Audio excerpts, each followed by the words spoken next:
Deluxe Yeah. I can smell. Hello, ladies and gentlemen. My name is Oscar Galindo, and this is another episode of the Official Visit.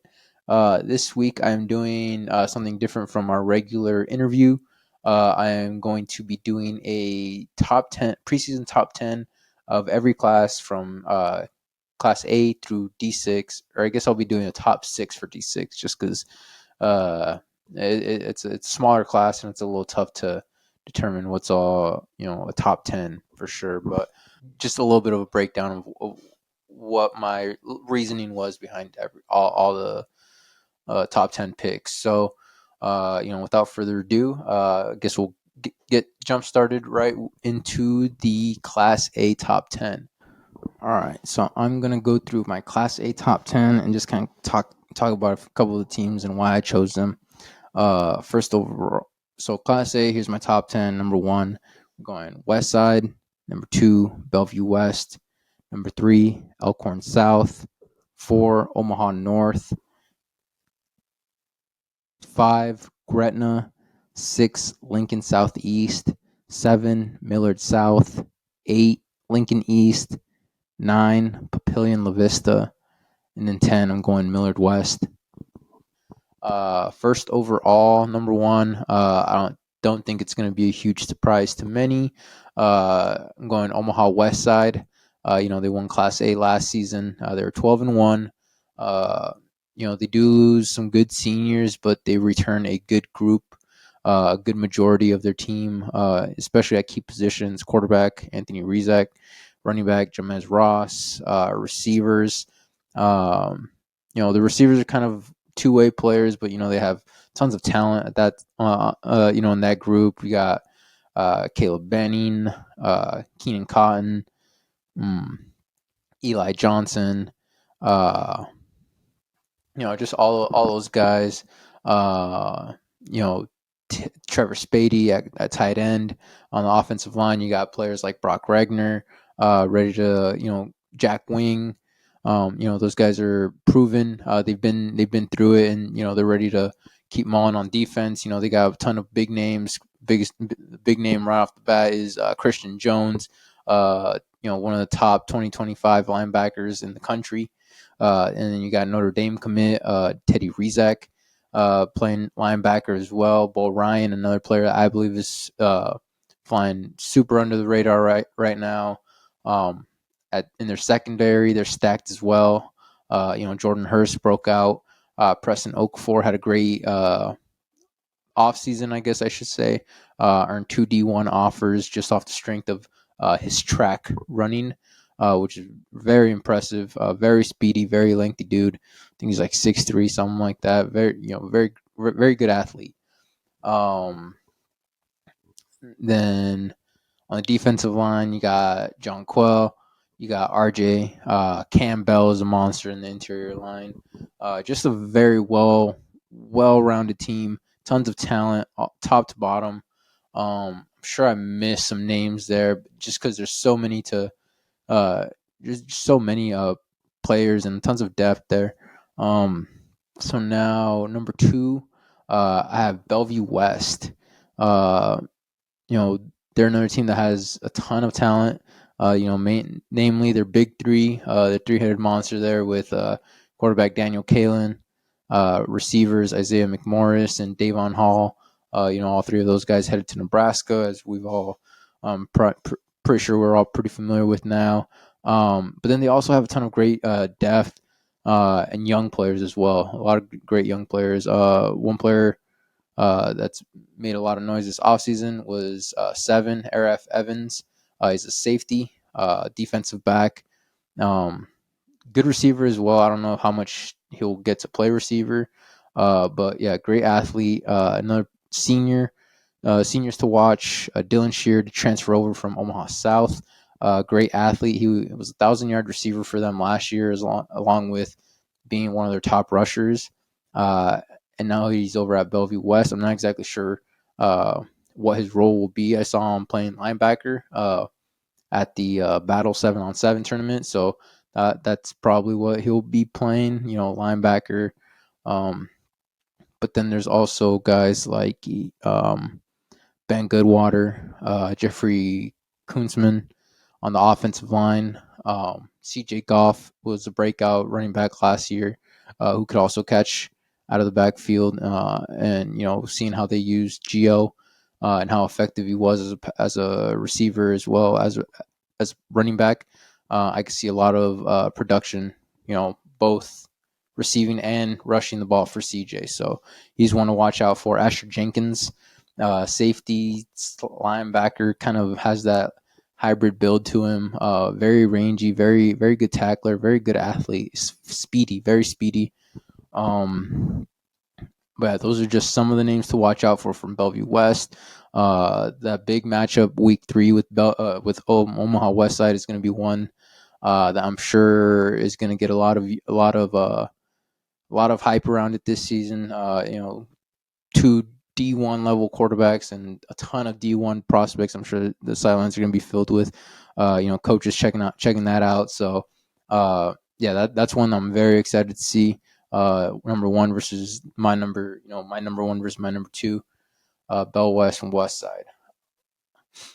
Number 3, I'm going Elkhorn South. Elkhorn South had, a 10-1. They finished last season 10-1. They ran through the regular season, just dominated every game. I believe they ended every game, basically playing their second string by halftime. And yeah, they lose. It's going to be hard to account for players like Cole Ballard and Maverick Noonan. But the thing is, they also bring back a lot of talent as well. Cornerback, they got Holy Cross commit Carson Rauner, who could just sling it, and he's a very underrated runner as well. I think he had like 400 rush yards. And he's not even really a big scrambler like that, but he can still get it done when he needs to. At receiver, they got tight end Ethan Duda, 6'5", 220, tight end, great blocker, great receiver. Receiver Aiden Gratis. Sorry if I'm butchering your name there, my guy. But yeah, committed to Air Force. Really broke out. He could play wide receiver and cornerback. He's going to be a player to keep an eye on this year. Could become Carson's favorite target. Who knows? And the defensive line is where they also have a ton of talent. Or offensive and defensive line. You got, the main headliner there is Ashton Murphy, Nebraska commit. Is going to be playing D-line for Nebraska, but for Elkhorn South, he's going to be O-line and D-line. He's going to, building on a great season he had last year. Cole Mackey, another 6'7" guy. Very lengthy D-line, O-line guy. Ben Gustafson, 3-star, Northern Illinois commit. Another guy to watch out for on the offensive line. He'll be playing tackle for them. Henry Prohaska just committed yesterday to Northwest Missouri State. Congrats to him. He's going to be that hybrid. Kind of I feel like he's going to kind of be like how Noah Buster was played last year, that linebacker, defensive lineman. Just get him on defense and let him cook kind of dude. Trying to think who else here. I'm trying to do this all off the top of my head. So if I miss some players, I do apologize. But then you also have a ton of great 2025. A player to watch out for is Gavin Shanahan, also his running back teammate or running back mate, senior Brady Busquet. Very speedy, very shifty, very good running back. That's gonna be one of the top duos. I'm calling it in Class A. Then you also have Landon Tate, very good receiver. McQuarter Gesser, linebacker, someone to watch. And there's also a lot of depth guys that got some time last year, but didn't. And are probably going to be playing a lot of time this year. That's guys like Memphis Hurley, Landon Wemhoff. Those guys. They're gonna get some more playing time, and I'm sure that we're gonna start seeing them get some more offers ASAP. Austin Stroh, another guy. Yeah. Number 4, Omaha North. Last year they they had a great season as well. A great season. Kind of towards the end of the year, there they went on a little bit of a skid, and maybe didn't finish off how they wanted to, but nonetheless, still a solid season, especially with the youth that they had on their team. Quarterback Sebastian Serco will be back, and he's going to be probably a lot more. He's definitely going to be a lot more comfortable under center and commanding that offense. Tons of players around him as well. Unfortunately, he does lose to Sean Porter to graduation. But yeah, like I said, he's going to have a ton of weapons around him. Titan Glassman, Champ Davis. I'm trying to think. Donovan Jones has been playing some receiver at some of the 7-on-7 stuff, and we might see him a little bit there. But he's mostly going to be out on defense, playing safety. And Donovan Jones, Nebraska commit. Tyson Terry, another Nebraska commit on this defense to watch out for. Going to be on the defensive line. Him and Samarius are going to be a problem. On the offensive line is a unit that I believe is somewhat underrated for this team. They have a solid group. Jacob Peterson, they have Connor Cook, DeAndre Harper has quite a few offers, and then Jordan Vasquez, who is another very, very good offensive lineman for them. That's gonna be a tough group, which should be able to open up a ton of running lanes for whoever their running back ends up being, and they should do a good job of keeping Sebastian upright. So it's a team that has a lot of good players. BJ Lewis at linebacker, Nolan Venner at linebacker. Another player to watch out for, moved from Texas, I believe, defensive back Maurice Sherrod. He's someone that I got to watch a little bit of this season, or this off season, this summer, and yeah, he looks solid out there. Guys like McKell. Number 5, I have Gretna. This is a team that they got hit hard with this graduating class, namely, all-time, Gretna great quarterback Zane Flores, who's heading out to Oklahoma State. Braden Moore, Joel Roll, Tyson Boganowski, Colin Sims, Harrison Weber. Just a great group of seniors. Mason Goldman as well. But still overall, still a good group left. Their offensive line should be pretty solid. They have one of the top offensive linemen in the state, Calvin Jansen, at tackle. They have Griffin Goldman, who's starting to come into his own towards the end of last year, or throughout last year. It should be big time for them this year. Bennett Stock, Aaron Sibley, Ben Coda.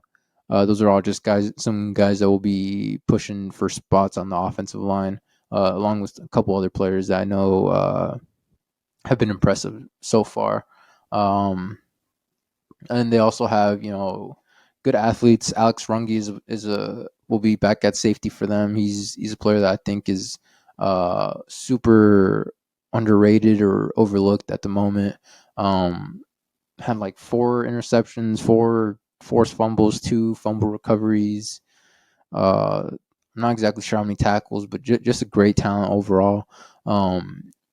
So yeah, he'll be a good leader on the defense. Joey Vieth, defensive back.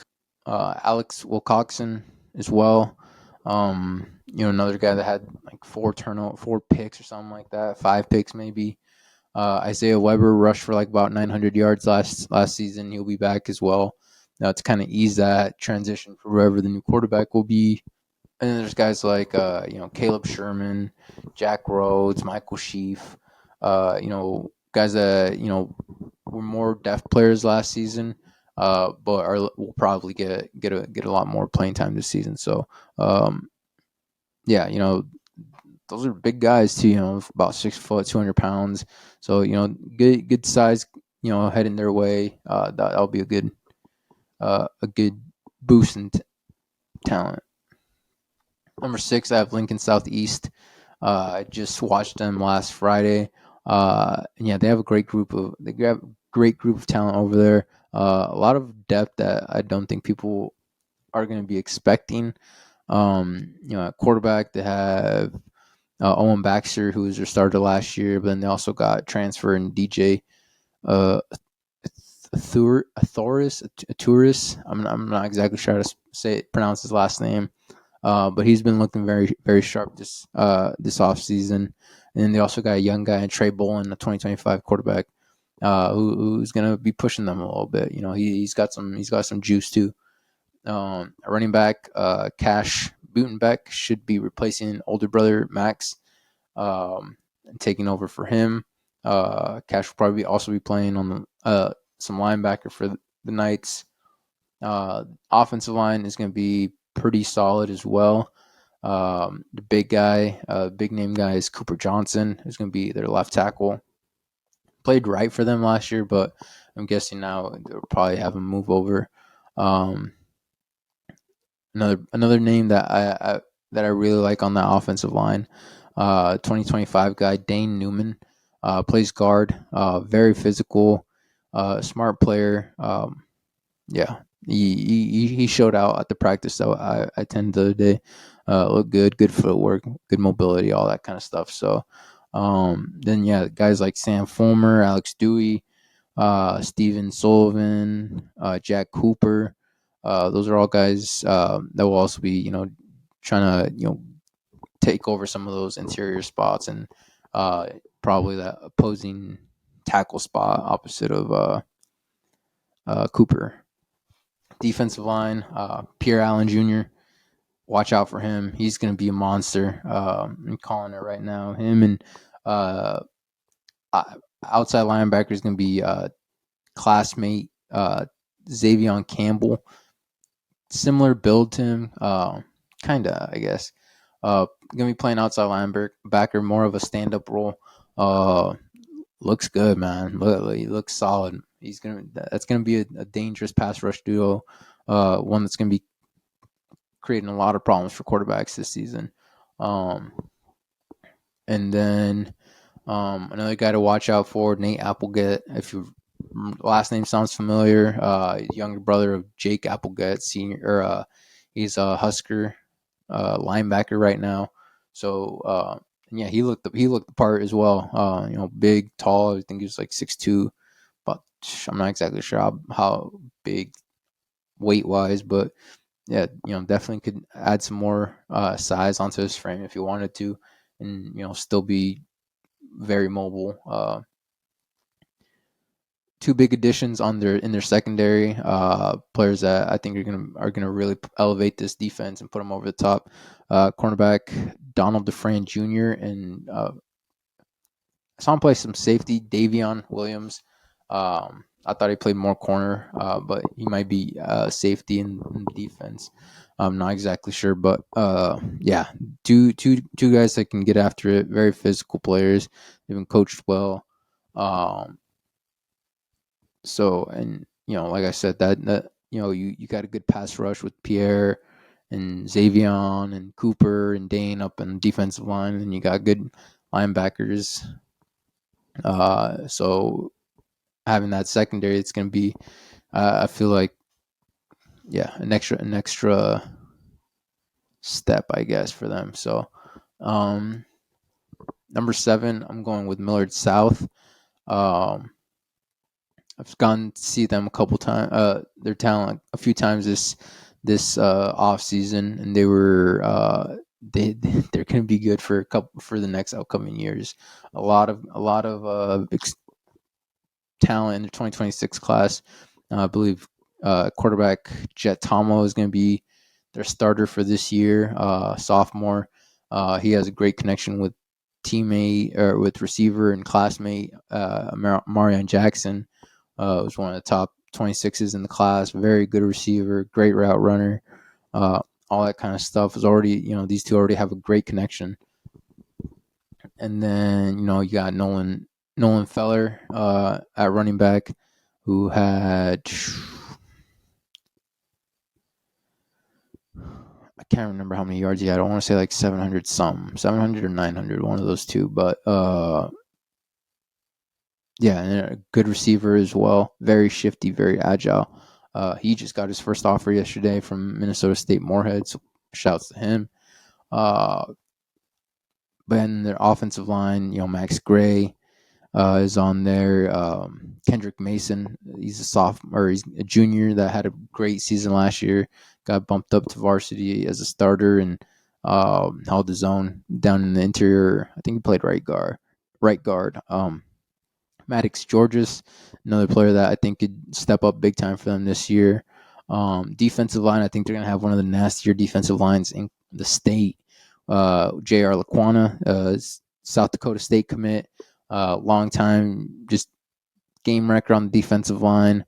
They got new addition transfer from Texas, Aiden Miller, who he'll probably be playing a little bit more on the interior, but still very disruptive, violent, can create plays in the backfield, all that kind of stuff. Adam Pugh, another good rusher from last year. Last year, I think he had like 5 sacks, maybe. I'm not exactly sure on that. Don't quote me. But had a great season as well. And then another player that I believe is bound to break out is Harper Rutan. He's a 2025 defensive lineman, lengthy. Yeah, it's gonna be. They're gonna have a sick defensive line. Defensive back. I think they have one of the better cornerback duos in DeLon Jones and then Javante Walker. Javante he was injured last season, came back he's back he was back for like 7-on-7 and stuff like that. I've watched him at a couple camps or a couple tournaments, and yeah, he can ball, man. So that's going to be a tough team to pass on, tough team to move the ball on, really, in general. But yeah, number 7, Millard South. Number 8, I'm going Lincoln East.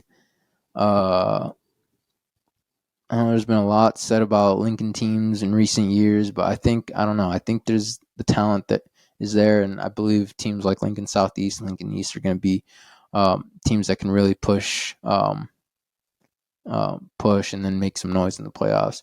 Lincoln East, they returning a good number of players. They were replacing a lot of players last year, and then with some youth and stuff like that, and they do lose good players like Malachi, and then a lot of good players on both sides of the ball. But then they also do return their quarterback, which is huge, Jeter Worthley, who had a great sophomore season, a bit of a breakout season, showed what he could do with both his arms and his legs.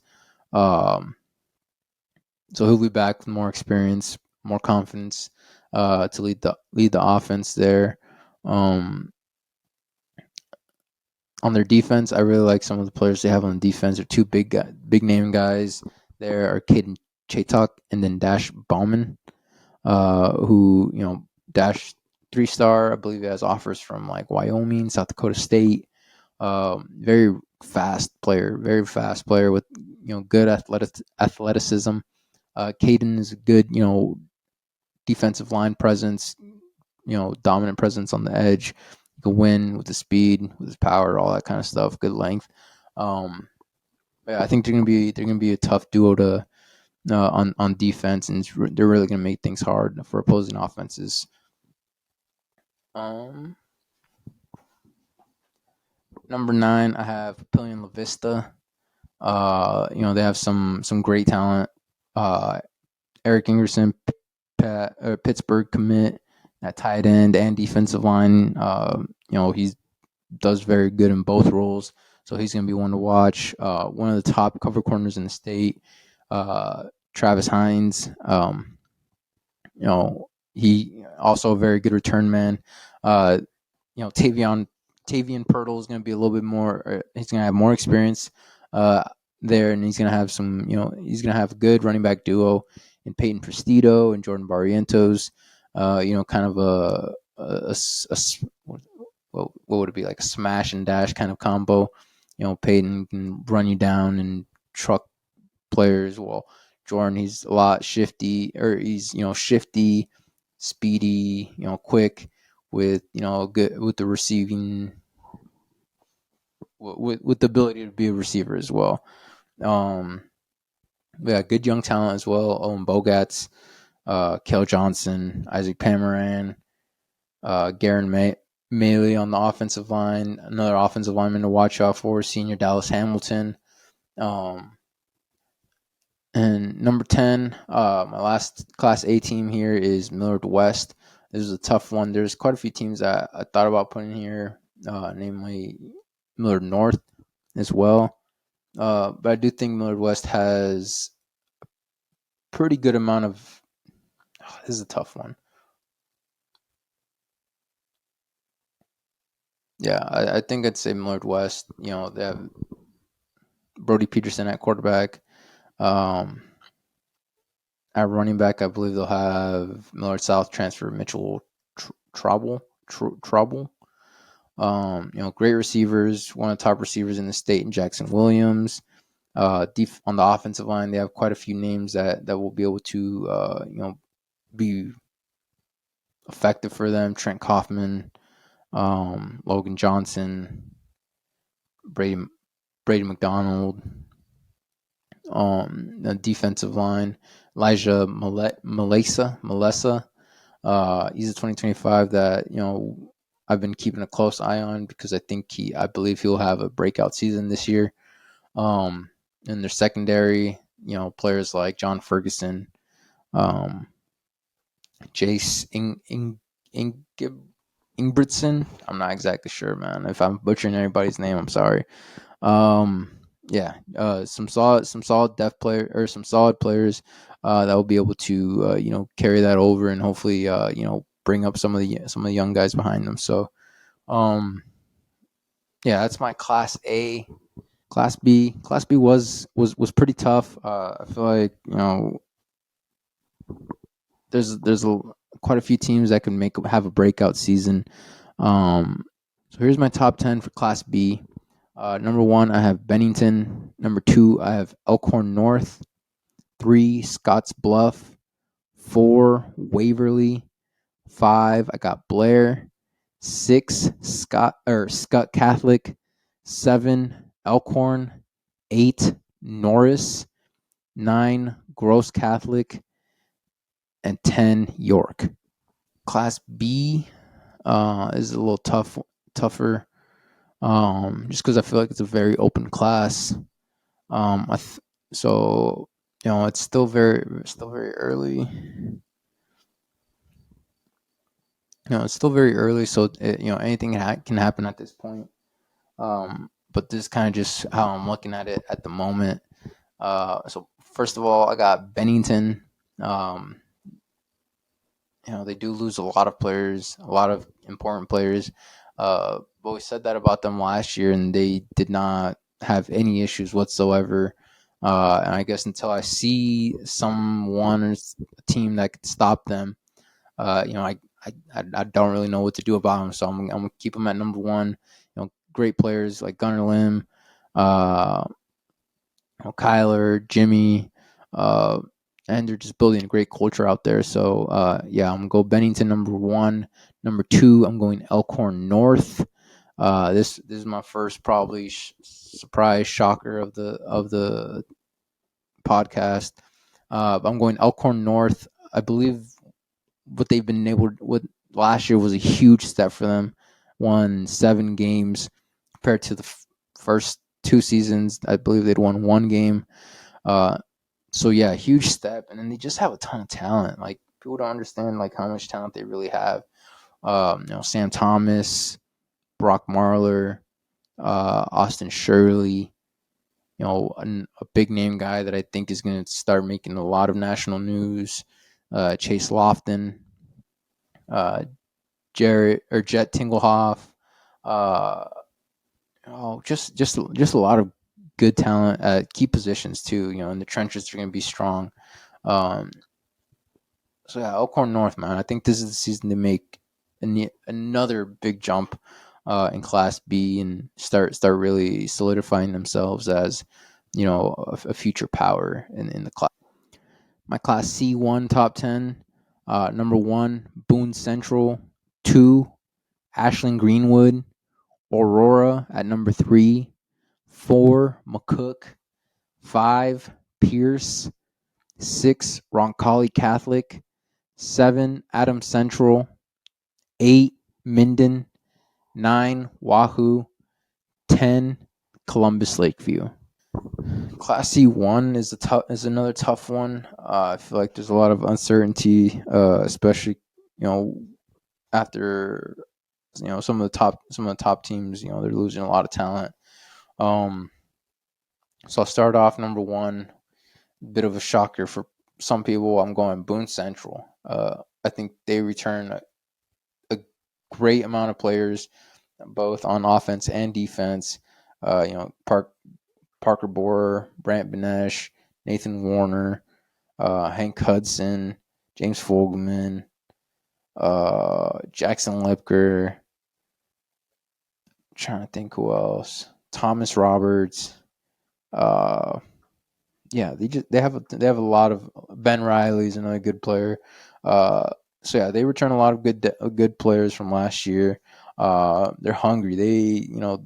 They're a team that I feel like they're ready to make that final jump and go and claim their state championship. And with teams like Pierce losing a ton of players and Aurora also kind of losing some big names there, this could be the year that Boone Central, they go out and they take it. Another team that could do that as well, my number 2 team, Ashland Greenwood, also return a lot of very good players. Return their quarterback, Dane Jacobson, running back, Drake Zimmerman, good athletes, Ty Carey, Thomas Spears. I'm trying to think who else.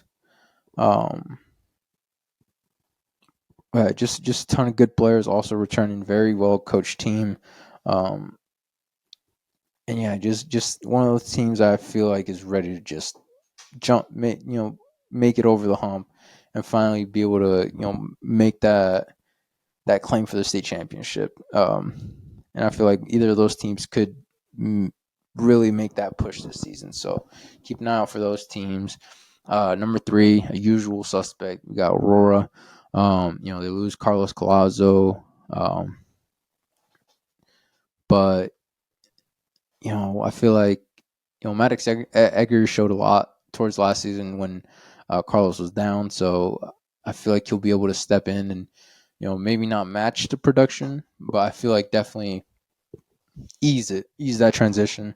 And Aurora just always has really good talent, a very good team always. So I don't see them being taken aback too much by the loss of talent. They lost a ton of talent the year before, and they still went insane last year. So I don't really think they'll be hurting too hard.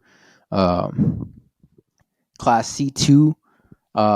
Number 1, I have Norfolk Catholic. Number 2, Ord. 3, Battle Creek. 4, Oakland Craig. 5, Cedar Catholic. 6, Utan. 7, Hastings St. Cecilia. 8, Malcolm. 9, Fillmore Central. And 10, Mitchell. So number 1, Norfolk Catholic. The reason I got them at number 1, they're the reigning champions. They do lose their big time rusher in Carter Kirkman, and then just a massive defensive lineman, Cade Piper, who's committed or is headed to Iowa. But they do also bring back a lot of really great players. Their quarterback Carter Jensen is a great overall athlete. Runs like a 4.5. Nolan Finesses will be tough on the offensive and defensive line for them. And then you have Coach Beller back, calling the shots. It's tough to bet against Norfolk Catholic, state leader in class champion or state championship. So I think until they get knocked off, I think they're going to be the tough to beat, or they're going to be the team to beat. Number 2, we have Ord. Ord had some unfortunate injuries last season and still managed to have a tremendous season. And now players that were injured, are coming back. You got running back Trent McCain back there, rushed for 2,000. Talon Bruja, Aiden Rishon, a ton of great players, great athletes, two-way players. And like I said, last year the injuries kind of forced a few players to step up, and they stepped up, and now those players that were gone are back. So you could just imagine the level of talent that they're gonna be running with. Number 3, Battle Creek. They man, they're this is gonna be a team. I don't think a single game is gonna be more than 17 points in a game. Like, this is going to be a defensive minded team that's just going to stonewall offenses all season long. They had just great defense last year, and I feel like they're going to make an even bigger step up this year. They have great players like Dawson Amick, Trent Euler, that they're just battering rams on defense. Are physical on offense, wear defenses down. This is gonna be a great team to watch. Like I said, if you're gonna go watch them, you expect a 14 to 13, 17 to 14 type game, because it's gonna be a battle every single time. D1, my top 10. Number 1, North Platte St. Pat's. Number 2, Cross County. 3, Clarkson Lee. 4, Stanton. 5, Palmyra. 6, Thayer Central. 7, Weeping Water. 9, Highline. 9, Neely Oakdale. 10, Riverside. Yeah, my D1, my top team in Class D1, North Platte St. Pat's. They returned 2 of the best, players in the entire Class D1, and that's Jack Roberts and Brecken Erickson. Both players, just wreaked havoc on both sides of the ball, or Jack did on both sides of the ball, and Brecken was just a monster on defense with who knows how many tackles for loss and who knows how many sacks. I believe it was like 20 something and maybe 13, 14, 15 around their sacks. But yeah, this was a team that went wire to wire until they lost to, I believe, Neely Oakdale in the playoffs, and they were just dominating. So bring back a lot of that talent from last year. So I expect them to do a lot of the same this year, and possibly finish the job this year. 2, Cross County. This is a team that has possibly the 2 best players in the class. Fullback Nebraska commit Isaac Dickey, and then Illinois tight end commit Tanner Hollinger. This is gonna be a team that's gonna be physical. They're gonna shove the ball down your throat. They're gonna run it at will, and then they're gonna beat you up on defense. You got players like Alex Noyd as well. Who's just gonna be battering ram. He's gonna be a bulldozer for them. So they've been looking to make the hump to, or make the jump to finally claim that state championship. And I feel like the stars align for Cross County. I feel like they have a very, very good shot at doing so. 5, Palmyra. This is a team that had a very good season last year. Unfortunately, they were ineligible for the playoffs because of, I believe, classification, some assignment, some with that. I'm not exactly sure. Don't want to say anything 100%. They were ineligible for the postseason despite having a 7-1 year. A lot of great talent. The quarterback Drew Earhart is a gunslinger. He's going to be just bombing defenses all season long. And they're a sleeper team. I'm not exactly sure if they're eligible for the playoffs again, or if they're eligible for the playoffs this year.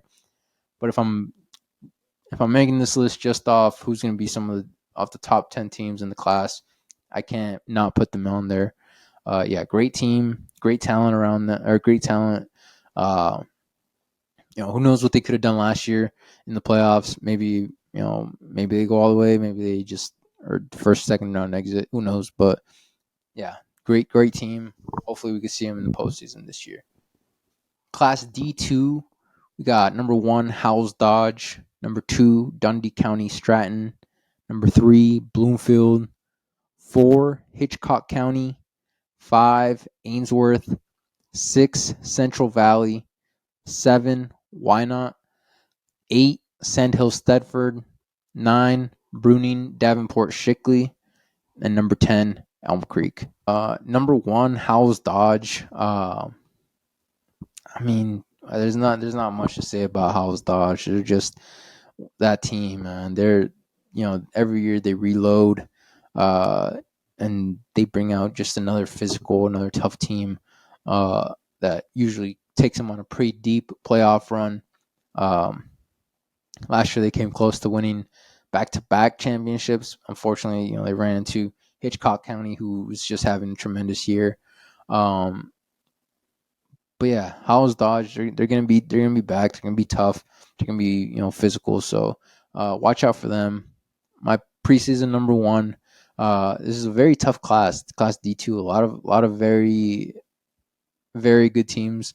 So who knows? It could be someone completely different by season end. But I think Howells Dodge has set their reputation to be just one of those teams that reloads every year and brings out a hungry team. So I'm confident, saying that they'll probably do the same again this year. My number 2 team, I have Dundee County. Yeah, they're a team that I thought had a really good shot to make it to the state championship last year. Unfortunately, fell short of that. But they bring back a very good team. One player super young player that I think is gonna make some noise. Ethan Latta. I'm not exactly sure. Ethan Latta, I believe. I don't know, but had like 10 picks last season, and he's gonna be a monster on both offense and defense. Jackson Kirchall, Derek Knopfsinger are going to be monsters on the defensive lines. They're going to make it tough to run on them. They're going to make it tough to move the ball on them. So yeah, Dundee County going to be a tough team to play this season. Number 5, I'm gonna go Ainsworth. They went 9-1 last season. Had an all-time great season in school history. Behind top prospect in the state, Carter Nelson, Husker commit. Led the team in passing, rushing, receiving, all that kind of stuff. Just a monster on the field. Huge pickup for the Huskers. Obviously, anyone that's been following them is very excited to have him on board. And if you watch him play, you'll understand why. Just a dominant presence on the field. But it's not just him as well. They have great players. Trey Appelt is another player on the Ainsworth team that I believe will be a huge contributor. He was a huge contributor last year, and he should continue that this year. And who knows? Maybe they already broke a ton of glass ceilings last year. With the 9-1 season for Ainsworth. Who knows? Maybe this year they put it all together and take it home. So, number 5, Ainsworth. Keep an eye out for them. For Class D6, I only did a top 6, just because it's a lot smaller class, and it's a little tougher to get information on them. So, here you go. Top 6 for Class D6. Number 1, SEM. Number 2, Potter Dix. Number 3, Parkview Christian. Number 4, Red Cloud. Number 5, Arthur County. And then number 6, Pawnee City. In Class D6, the team I'm keeping an eye on the most is Potter Dix. They're a team that could just run it up on teams. I believe they scored 106 last year in the playoffs. Just insane team. They bring back their starting quarterback and Braden Castens. Should be big for them. We can run, pass, receive, do all that for them. So, keep an eye out for them in D6. All right, ladies and gentlemen. Hopefully, you guys, were able to stick with me through all that. I I appreciate you guys listening. Again, this is just the preseason. There's still so many factors that are yet to fully be uncovered. You never know who's gonna show out during training camp or during the preseason. There's always new names that pop up, teams that end up being a lot better than preseason projections would say. So nothing set in stone here. I will try to revisit this again. Maybe before the season, being that it's only in a few weeks. I might. Who knows? But yeah, definitely keep an eye out for more top 10 rankings. Thank you for watching, and yeah, hope to see you guys next week.